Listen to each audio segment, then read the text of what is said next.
du Père et du Fils et du Saint-Esprit. Amen. La grâce de Jésus-Christ notre Seigneur, l'amour de Dieu le Père et la communion de l'Esprit Saint soient toujours avec vous.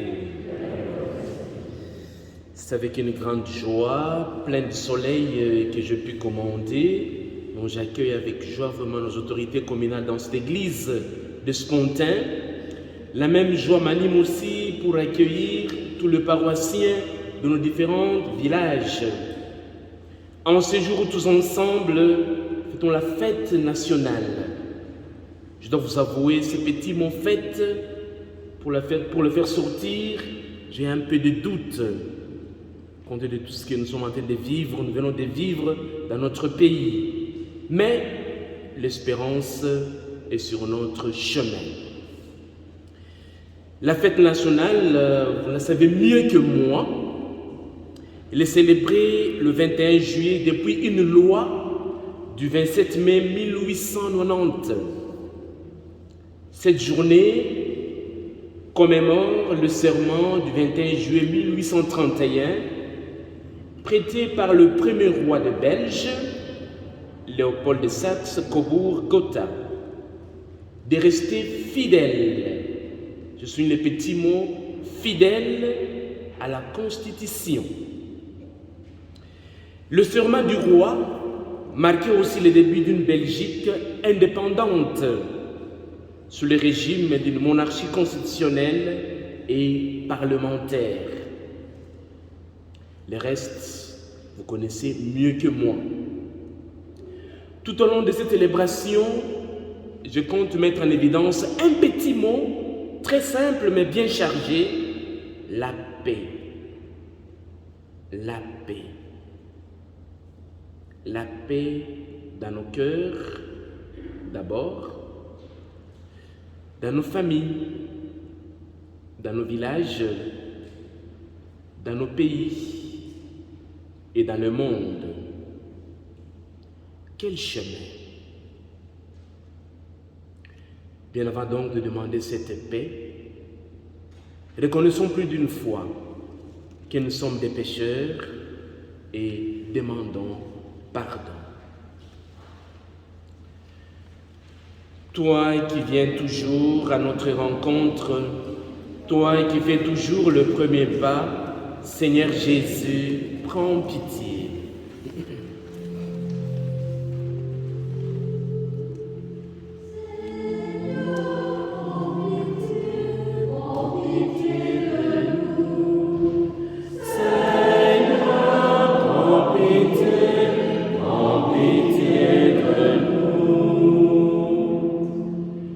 Toi qui prends place au milieu de nous et partage notre quotidien, toi qui fais la volonté de ton Père, ô Christ, prends pitié.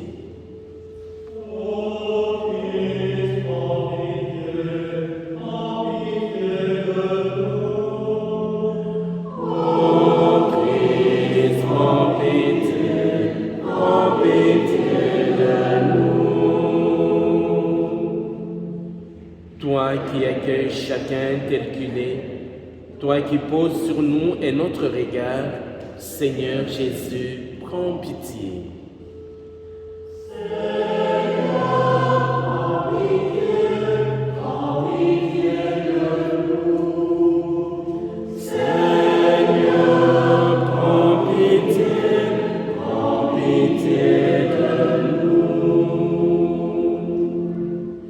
Que Dieu notre Père vous montre sa miséricorde, qu'il vous pardonne vos péchés et nous conduise à la vie éternelle. Amen. Prions le Seigneur. Seigneur notre Dieu, tu es la source de la vie, de la paix, de l'unité, de l'amour véritable. Nous remettons entre tes mains notre pays.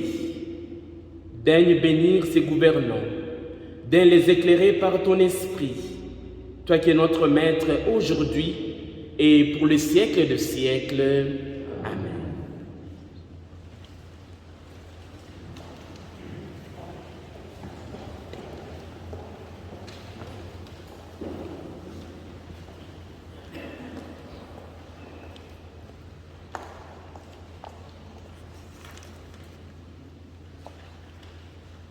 Lecture du livre du prophète Isaïe. Car ainsi parle celui qui est plutôt que tout, lui dont la demeure est éternelle et dont le nom est saint. J'habite une haute et saine demeure, mais je suis avec qui est broyé, humilié dans son esprit, pour ranimer l'esprit des humiliés, pour ranimer le cœur de ceux qu'on a broyés.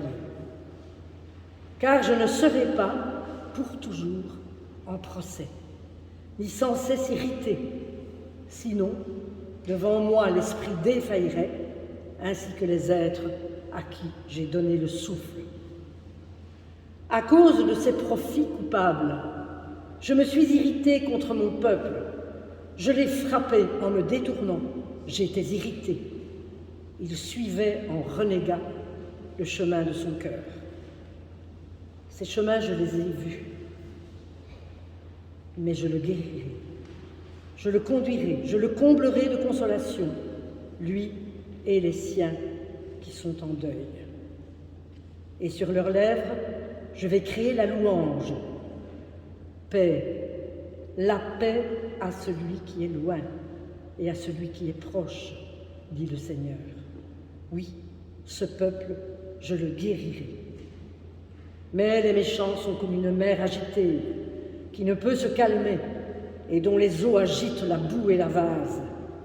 Parole du Seigneur.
Le Seigneur soit avec vous.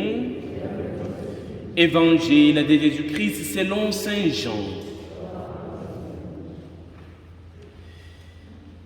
Jésus lui répondit, « Si quelqu'un m'aime, il gardera ma parole. Mon Père l'aimera, nous viendrons vers lui, et chez lui nous ferons une demeure. Celui qui ne m'aime pas ne garde pas mes paroles. Or, la parole que vous entendez n'est pas de moi, elle est du Père qui m'a envoyé. Je vous parle ainsi tant que je demeure avec vous. Mais les défenseurs, l'Esprit Saint, que le Père enverra en mon nom, lui vous enseignera tout et il vous fera souvenir de tout ce que je vous ai dit. Je vous laisse la paix. Je vous donne ma paix. Ce n'est pas à la manière du monde que je vous la donne.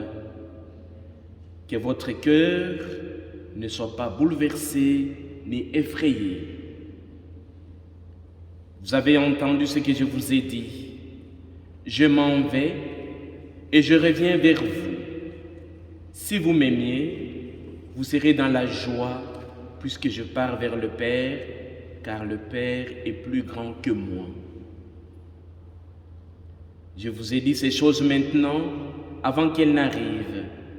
Ainsi, lorsqu'elles arriveront, vous croirez. Acclamons la parole de Dieu.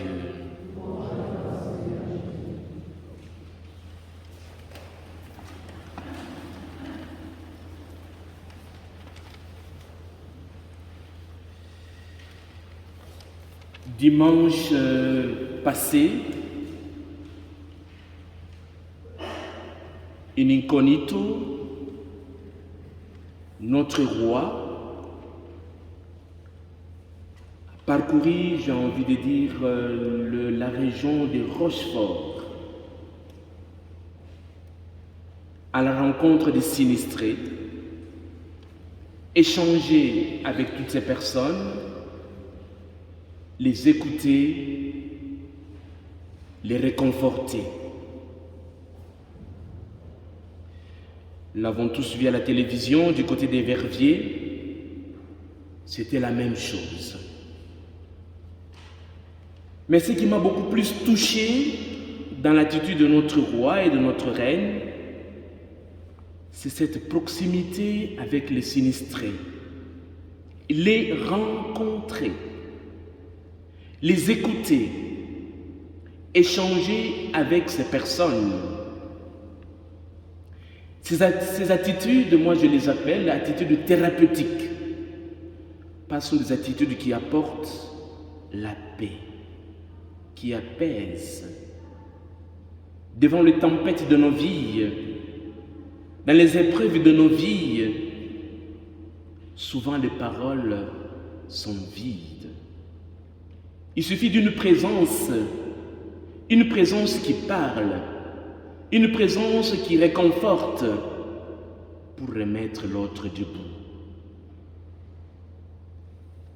Je vous laisse la paix, je vous donne ma paix, dit Jésus à ses disciples lors de son dernier discours d'adieu. Ce n'est donc pas une salutation. Il prend congé et précise, ce n'est pas à la manière du monde que je vous donne ma paix. La paix, de ces mots utilisés de nos jours comme un slogan qui rassure ou veut séduire, mais Jean-Paul II disait, un pape que j'aimais beaucoup, il disait, il y a peu de sujets sur lesquels on énonce autant de fausseté. Il s'adressait ainsi aux juges de la Cour internationale de justice, c'était en 1985. L'usure, la dénaturation du mot sont telles qu'elles obligent à le recharger de sens, à lui redonner sa dénotation humaine, existentielle et spirituelle. Peut-on parler de paix en dehors de ces dimensions-là?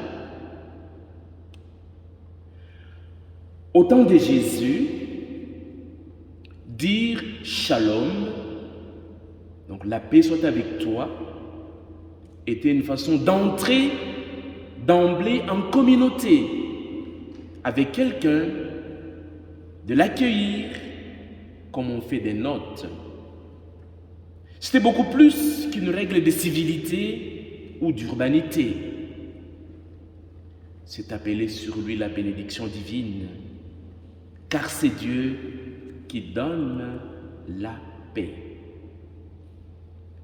L'usage a dégradé ce salut en formule de politesse. Shalom valait aussi bien pour la rencontre que pour l'adieu. En disant à ses disciples, la paix soit avec vous, Jésus ne reprend pas ici une formule d'usage. Il redonne son sens originel.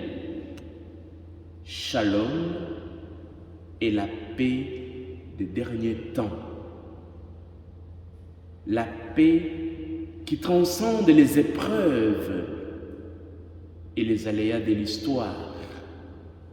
La paix qui transcende, j'ai envie de dire, les tempêtes que nous venons de vivre. La paix que Dieu donne guérit, libère ce qui écrase, écarte ce qui empêche d'avancer. La paix du ressuscité. Ma paix, dit Jésus, ouvre le sépulcre, jette au milieu de la tempête, cheville en nous la confiance dans la vie, fortifie notre foi dans la victoire sur le mal. La paix du ressuscité est un don, une grâce. Elle n'est ni tranquille, ni artificielle, ni anesthésiante. C'est une paix qui ruisselle de la croix, qui traverse de nombreuses tribulations. Elle n'a rien à voir, dit le pape François, avec le stoïcisme. Notons que durant ce ministère comme prêtre et comme évêque, notre pape François a connu l'épreuve de la solitude, de l'incompréhension, de la guerre, de l'exil. Il n'a jamais perdu la paix de Jésus, ni cédé au découragement. Il nous en donne des preuves tous les jours. Le geste de paix que nous échangeons à chaque Eucharistie, nous sommes aujourd'hui appelés à lui redonner son plein sens. Qu'il ne soit jamais une simagrée. Il nous engage en tant que membres d'une église qui n'est pas un rassemblement de bonnes âmes, ni un club de gens de bonne compagnie, mais qui est un rassemblement de ce que nous sommes, avec nos fragilités, nos limites, nos péchés, et Dieu nous accueille tels que nous sommes. Et ce geste de paix engage, parce que la paix de Dieu, celle de Jésus, nous a donné, elle est mobilisatrice.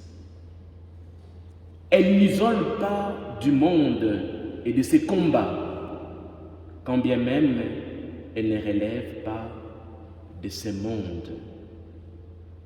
Une paix authentique. À ce propos, permettez-moi de raconter une petite histoire. C'était pendant la Seconde Guerre mondiale. Un jeune Français d'une vingtaine d'années, Yannick, membre des maquis des Landes bretonnes, tombe dans une embuscade. Il se retrouve nez à nez avec un jeune soldat allemand de son âge, un certain Franz. Tous deux font feu, tous deux sont tués. Après la guerre, la mère de Yannick finit par retrouver la maman de France. Quand elle l'eut retrouvée, elle se rendit auprès d'elle pour l'embrasser en signe de compassion, mais aussi de réconciliation entre les deux pays qui étaient ennemis. Les deux mamans disaient ensemble, nous sommes deux sœurs dans la même douleur. Nous sommes deux sœurs dans la même douleur. Voilà un vrai geste de paix, un baiser de paix authentique. Peut-être aujourd'hui, il y a une autre sorte de guerre. Demandons au Seigneur qu'il nous apporte cette paix. Mais le danger pour nous chrétiens est de céder à l'assoupissement, à l'indifférence, au risque de pécher par amnésie. Souviens-toi de Jésus-Christ, conseillait Saint Paul à son disciple et ami Timothée. Souviens-toi de celui dont la vie ne s'avoua prisonnière d'aucune limite, d'aucune de nos faiblesses, de celui en qui rien n'était jamais perdu. Saint Paul nous appelle ici à la confiance, à l'espérance. Un appel aussi pour tant de familles aujourd'hui sinistrées. Il y a un père dominicain espagnol, Bartolomé de las Casas, il disait à propos des dieux que c'est Dieu, c'est celui qui se souvient de tous ceux qui sont oubliés. Et cette phrase accompagnait tout son ministère. Au moment difficile, quand l'espérance est mise à rude épreuve, au point que nous sommes tout près de nous fondre dans la foule des adorateurs des faux dieux, rappelons-nous combien notre Dieu est tendresse et miséricorde, et combien notre Dieu visite son peuple, et surtout lors des tempêtes. N'ayons pas peur de l'affirmer, nous qui souvent confondons humilité et timidité. Allons à la rencontre des autres pour les écouter, les réconforter, les inviter à partager l'amour dans le ressuscité, leur donner le baiser de paix dans la paix qu'il nous a laissée. Merci à tous nos anciens Belges qui ont lutté pour la paix. Prions aussi pour tant de pays à travers le monde qui luttent encore pour la paix. Que l'Esprit Saint convertisse nos cœurs par sa parole de feu, qu'il nous garde d'une paix fallacieuse faite de compromis douteux, qui nous montre le chemin de la vérité. Je vous salue Marie, pleine de grâce. Le Seigneur est avec vous. Vous êtes bénie entre toutes les femmes, et Jésus, le fruit de vos entrailles, est béni. Sainte Marie, Mère de Dieu, priez pour nous, pauvres pécheurs, maintenant et à l'heure de notre mort. Amen.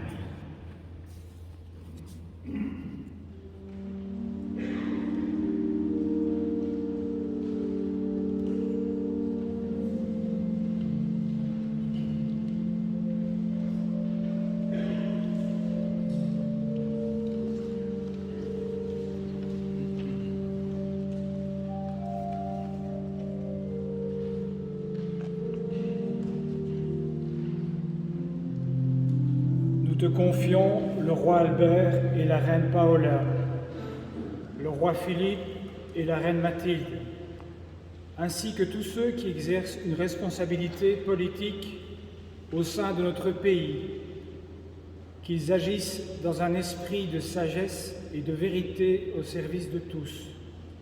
Nous te prions, Seigneur.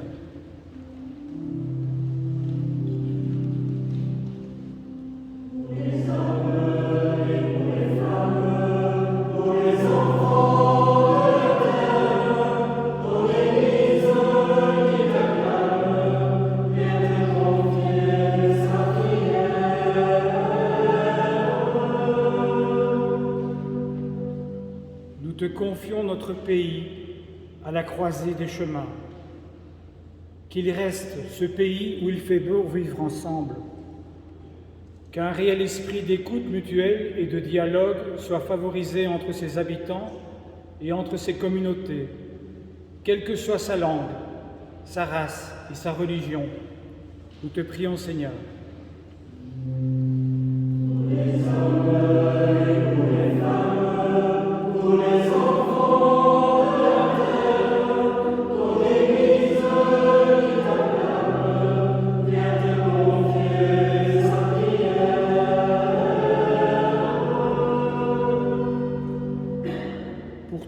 Qui exercent des responsabilités économiques et sociales, pour les magistrats et tous ceux qui œuvrent au service de la justice, pour les militaires de plus en plus appelés à des tâches humanitaires, pour ceux et celles qui assurent le développement culturel et artistique de notre région.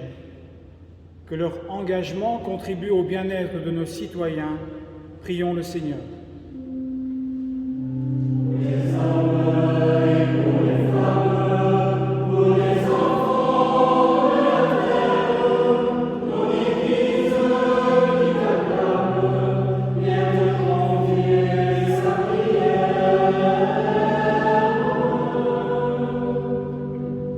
Pour les écoles, les clubs sportifs, les mouvements de jeunesse, les diverses associations de notre cité, qu'ils soient un moyen d'intégration et une découverte d'autres expériences de vie. Prions le Seigneur. Pour les hommes et pour les femmes, pour les enfants de la terre, pour l'Église qui t'acclame, viens te confier sa prière.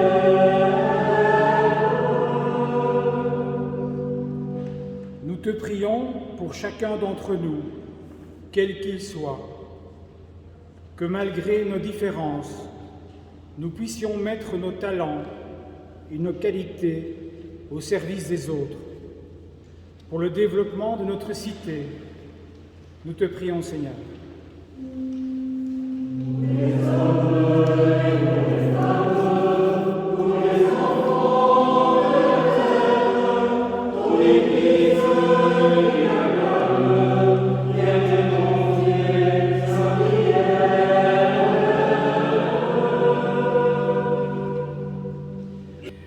Avant les Te Deum, juste un petit mot. Et les Te Deum, vraiment, tout se passe vraiment en latin. Peut-être il y a beaucoup de mots que d'autres ne comprennent pas. Ce célèbre cantique d'action de grâce de l'Église chrétienne qui commence toujours par le mot Te Deum. Ô Dieu, nous te louons. C'est le symbole de la paix aussi. À toi, Dieu, notre louange. Nous t'acclamons, tu es Seigneur, à toi Père éternel. Ces chants d'action de grâce accompagnent l'Église dans de grandes occasions. Le 31 décembre, le pape souvent le fait pour remercier le Seigneur pour l'année écoulée, mais aussi lors de l'élection d'un nouveau pape dans la chapelle Sixtine ou pour marquer la fin d'un concile. Mais en Belgique, c'est à l'occasion de la fête nationale, ou bien le 15 novembre, pour la fête du roi, que le Te Deum est mis en évidence. C'est un chant vraiment teinté des mots du prophète Isaïe, des mots évangéliques qui nous appellent à la confiance, à l'espérance, à la paix. Voilà.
Prions le Seigneur.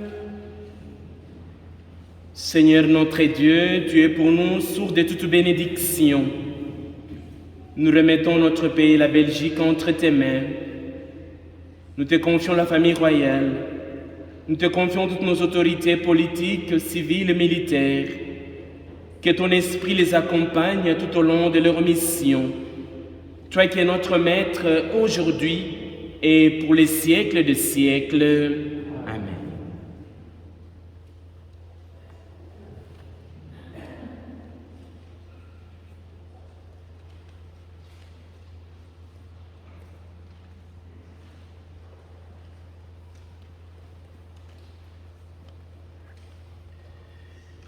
Que Dieu Tout-Puissant, qui est sourd de toute grâce et de toute bénédiction, qu'il vous bénisse et qu'il vous garde, le Père, le Fils et le Saint-Esprit.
Merci, Monsieur l'abbé, de nous avoir accueillis dans votre église de Spontin. Merci à la chorale d'avoir animé ce Te Deum. Merci également aux porte-drapeaux d'avoir représenté chacun vos villages. Et merci à la fanfare d'Assès pour la Brabançonne. Monsieur l'abbé, dans votre homélie, vous avez fait allusion au jour tragique que nous venons de traverser. Et Monsieur le gouverneur, en concertation avec tous les bourgmestres de la province de Namur, ont décidé de marquer le coup, si je puis dire, par rapport à toutes ces détresses que nous avons eu l'occasion de voir à la télévision, mais aussi de côtoyer, plus particulièrement dans la vallée, et donc de donner à ce 21 juillet un sens un peu différent des autres années, puisque oui, nous allons célébrer notre fête nationale, mais nous n'allons pas la fêter. Devant tant de tristesse, devant tant de décès, devant tant de désolation, il est relativement indécent, le lendemain d'un jour de deuil national, de venir, entre guillemets, faire la fête. Et donc, nous allons nous rendre au monument pour y déposer la gerbe, mais nous le ferons en silence et la réception qui aurait dû suivre à la gare a été annulée. Merci de votre compréhension.